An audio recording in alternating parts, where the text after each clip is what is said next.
Hello and welcome to the Holy Priest Mythic Plus guide, made by me, Q.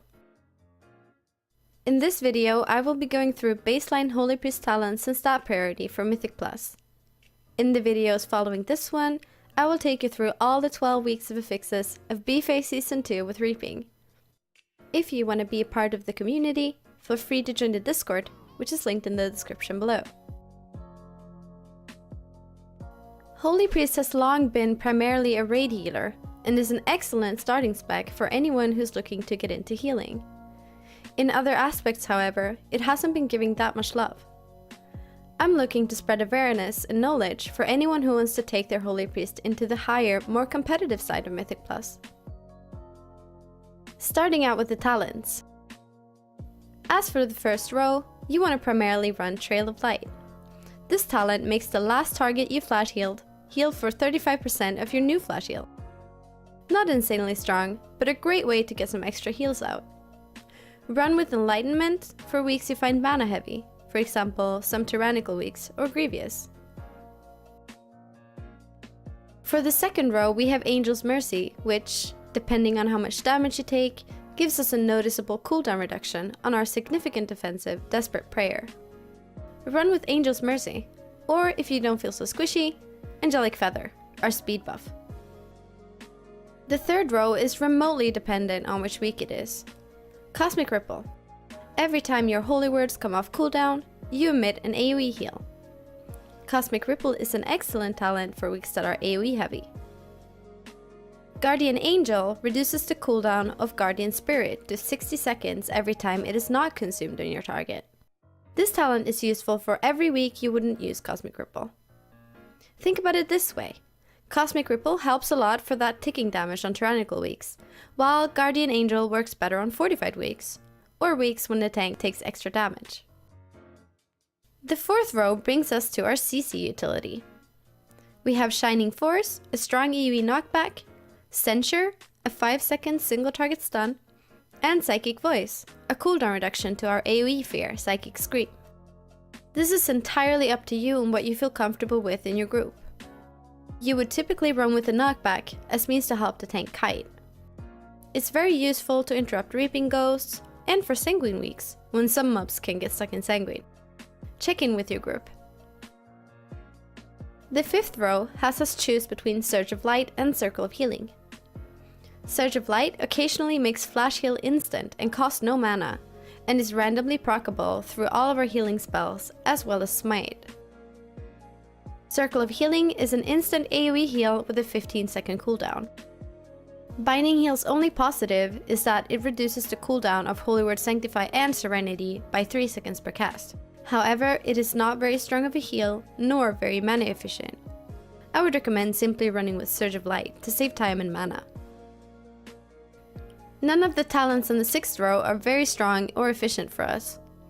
Benediction has been nerfed to Oblivion, and is not even useful in raids anymore. Divine Star is fairly weak, and Halo has a very large radius. Unless you want to be that priest that ninja pulls, because it's always the priest, right? I would suggest speccing out of Halo outside of raids and PvP. Divine Star can be cast on the move and as a filler, also to provide some extra damage. Be a star. And lastly, we can choose between a permanent cooldown reduction of our Holy Words or 2 burst healing CDs. Holy Word Salvation has a rough comeback of every 5 minutes if you keep casting, and is better used for raids. Salvation is not very strong at all in comparison to Apotheosis, which you can pop every 2 minutes both defensively and offensively. Apotheosis provides you with a 20-second buff, where your Holy Word cooldowns are 300% reduced and also cost no mana once you cast them. Apotheosis is a solid talent to run with, and you shouldn't be afraid to use it.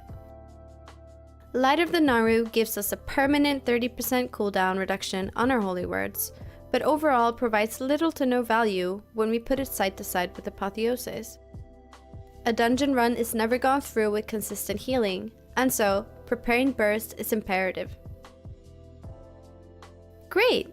Let's move on to our secondary stat priorities.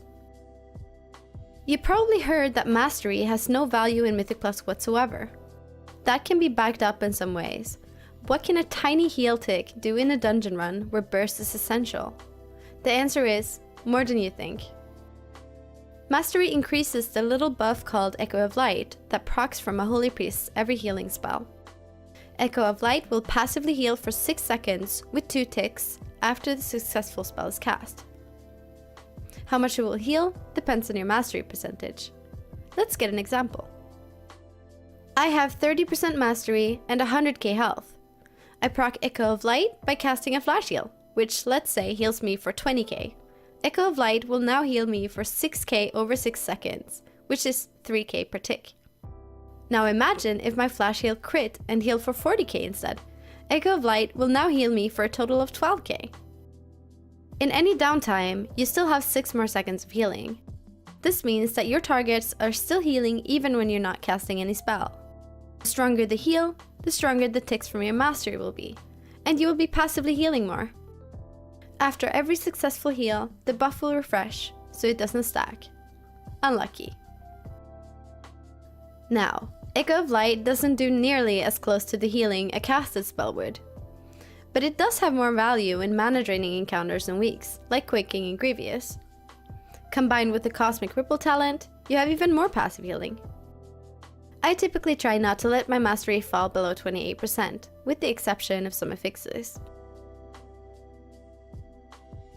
Haste is something that you want to try to keep above 14%. You're not going to notice any real difference in spellcasting above 15% unless your haste reaches the 20% mark. Critical Strike is the power that makes your spells randomly stronger. Try to keep this around 20% to not lose out on other stats. Versatility reduces damage taken and increases your healing and damage done. This is a stat very worth stacking. As a Holy Priest has always been known for being squishy and lacking defensives, versatility can really give us the push we need to have more survivability. And to have stronger heals, of course. Here's some general tooltip advice for when you jump into the dungeons. Use Purify to dispel magic and disease effects. Cover up with Master Spell if needed. These 2 abilities are super good for reaping. Dispel Magic is our offensive dispel. Help the group out when there's a magic buff on the enemy. Blood Elf Racial Silence also works. Psychic Scream can be used for AoE interrupt or to help if you have aggro. You have to be in close range of the enemies to successfully fear them. Use Fade to lose aggro. Mind Control when you need to skip or get an enemy off of you. Shackle Undead can help when you want to interrupt or cage an undead enemy. Just remember it's broken by damage. Leap of Faith can be used to get someone away from a dangerous situation, or help the tank kite.